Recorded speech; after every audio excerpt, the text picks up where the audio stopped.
Hi friends, my self doctor Kashyap Shah. मैं as a certified diabetes educator और nutritionist के तौर पर पिछले 14 साल से रिशेप क्लिनिक में कंसल्टिंग करता हूँ। फ्रेंड्स, पिछले 6 एपिसोड्स में मैंने आपको डायबिटीज़ के बेसिक्स को इजी लैंग्वेज में समझाया। बेसिक्स ऑफ डायबिटीज़ समझने के बाद सबसे इम्पोर्टेंट पार्ट है डायबिटीज़ के मेडिसिन के बारे में जानकारी हासिल करना। और ये इसलिए भी इम्पोर्टेंट है क्योंकि डायबिटीज़ के पेशेंट्स को rest of the life diabetes medicine के साथ गुजारनी होती है।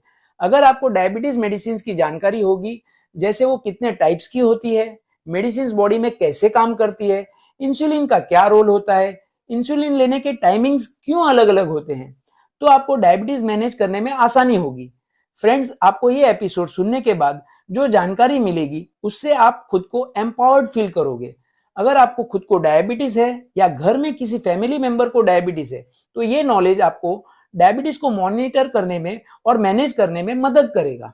फ्रेंड्स, डायबिटीज की सिंगल मेडिसिन भी आती है और डायबिटीज के लिए 2 से 3 मेडिकल कंपाउंड्स की कॉम्बिनेशन मेडिसिन भी आती है। डायबिटीज की मेडिसिन बॉडी में बेहतरीन तरीके से तब काम करती है जब आप हेल्दी फूड्स सही क्वांटिटी में लेते हो, डेली फिजिकली एक्टिव रहते हो और स्ट्रेस को अवॉइड करते हो। डायबिटीज के पेशेंट्स को डेली मेडिसिन सेम टाइम पे लेनी चाहिए। अपने डॉक्टर को कंसल्ट किए बगैर न मेडिसिन ज्यादा लेनी चाहिए और न कम लेनी चाहिए।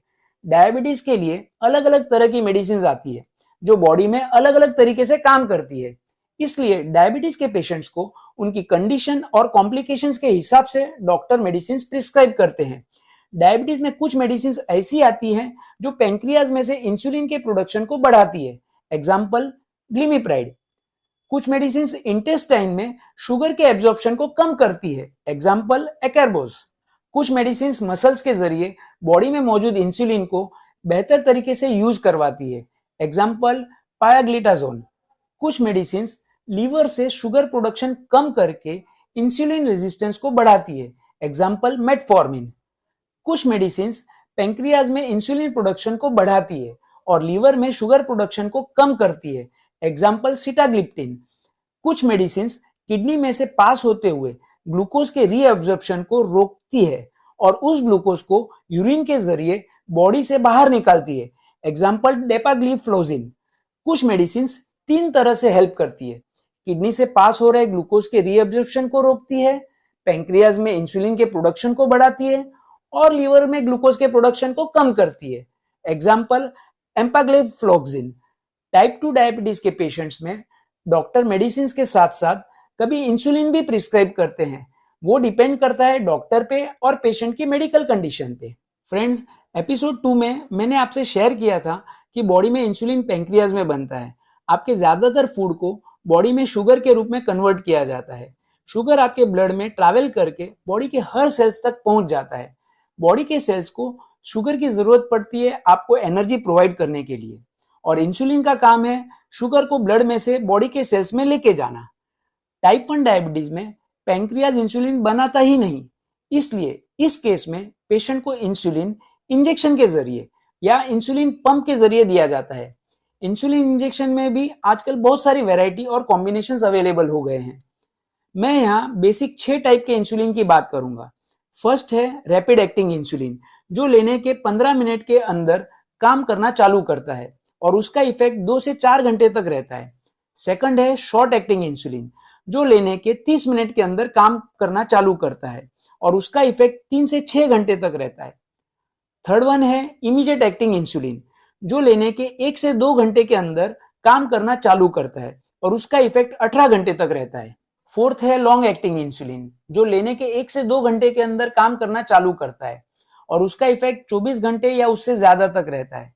फिफ्थ है अल्ट्रा लॉन्ग एक्टिंग इंसुलिन, जो लेने के 1 से 2 घंटे के अंदर काम करना चालू करता है और उसका इफेक्ट 42 घंटे या उससे ज्यादा तक रहता है। सिक्स्थ है प्री मिक्स्ड इंसुलिन, जो लेने के 5 मिनट से 1 घंटे के अंदर काम करना चालू करता है और उसका इफेक्ट 10 से 16 घंटे तक रहता है। फ्रेंड्स, मेरे पॉडकास्ट के आने वाले सीजन्स में मैं आपसे बहुत डिटेल में इंसुलिन के बारे में बात करने वाला हूं। फ्रेंड्स, आप अपने ब्लड शुगर लेवल्स को चेक करके बॉडी को लगने वाले इंसुलिन का ट्रैक रख सकते हो। अपने डॉक्टर के साथ कंसल्ट करके खुद के लिए बेस्ट इंसुलिन डोसेज फाइनल करवा सकते हो। डॉक्टर आपको जो भी इंसुलिन सजेस्ट करे, आपको उसे सही वक्त पे और सही तरीके से लेना चाहिए ताकि आपको इंसुलिन का ज्यादा से ज्यादा बेनिफिट मिले। इंसुलिन सबसे अच्छा काम तब करेगा जब आप उसे स्किन के नीचे के फैटी पार्ट में इंजेक्ट करोगे। इंसुलिन लेने के कॉमन जगह होती है स्टमक के बेली बटन से 2 इंच के बाहर की तरफ, आर्म्स के साइड में और पीछे की तरफ, थाइस पे बाहर की तरफ। फ्रेंड्स, आपको बॉडी पे इंसुलिन लेने की प्रॉपर जगह के लिए फोटो वाला चार्ट गूगल पे आसानी से मिल जाएगा। आपको अपने डॉक्टर से कंसल्ट करते वक्त समझ के लेना है कि अगर इंसुलिन वायल में है तो उसे कैसे प्रिपेयर करना है, अगर इंसुलिन की रेडी टू यूज पेन है तो उसे यूज कैसे करना है, अगर इंसुलिन की कार्ट्रिजेस हैं तो उसे पेन में कैसे लोड करना है, इंजेक्शन चाहे वो सिरिंज हो या पेन कैसे यूज करना है, इंजेक्शन साइट को चेंज या रोटेट कैसे करना है, इंसुलिन को स्टोर कैसे करना है, इंसुलिन यूज का रिकॉर्ड कैसे रखना है।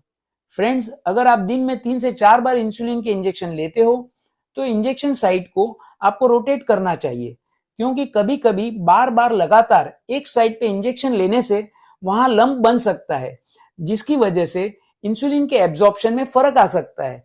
उसको अवॉइड करने के लिए आपको इंसुलिन लेने की साइट का रोटेशन करते रहना चाहिए। आप 2 रूल फॉलो कर सकते हैं साइट रोटेशन करने के लिए। पहला रूल है, अगर आप सुबह थाई पे इंजेक्शन लेते हो तो आपको डेली सुबह थाई पे ही इंजेक्शन लेना चाहिए और डेली शाम को आप इंजेक्शन आर्म्स पे ले सकते हो, क्योंकि इंसुलिन का एब्जॉर्प्शन साइट पे डिपेंड करता है। अलग अलग साइट पे अलग अलग स्पीड से इंसुलिन एब्जॉर्ब होता है, इसलिए डेली सेम पार्ट पे इंजेक्शन लेने से कंसिस्टेंसी मेंटेन रहती है। सेकंड रूल है, आप मंथली बेसिस पे साइट रोटेट कर सकते हो। आप दोनों आर्म्स में साइट रोटेशन कर सकते हो या आर्म्स की जगह थाइस पे इंजेक्शन लेके साइट रोटेशन कर सकते हो। और फ्रेंड्स, अगर आप कंफ्यूज हो रहे हो तो नो वरीज, आप अपने डॉक्टर से कंसल्ट कर सकते हो। फ्रेंड्स, ये टॉपिक आपको थोड़ा सा मेडिकली कंफ्यूज लग रहा होगा तो उसे 2 से 3 बार सुनिए ताकि आपको क्लियरली समझ में आ जाए। वैसे मैंने मेरी तरफ से पूरी कोशिश की है आपको समझाने की। फिर भी आपका कुछ भी सजेशन हो या आप मुझे कोई सजेशन देना चाहते हो तो मुझे मेल कर सकते हो। नेक्स्ट एपिसोड में मैं बात करूंगा डाइट के बारे में। Till then enjoy healthy and physically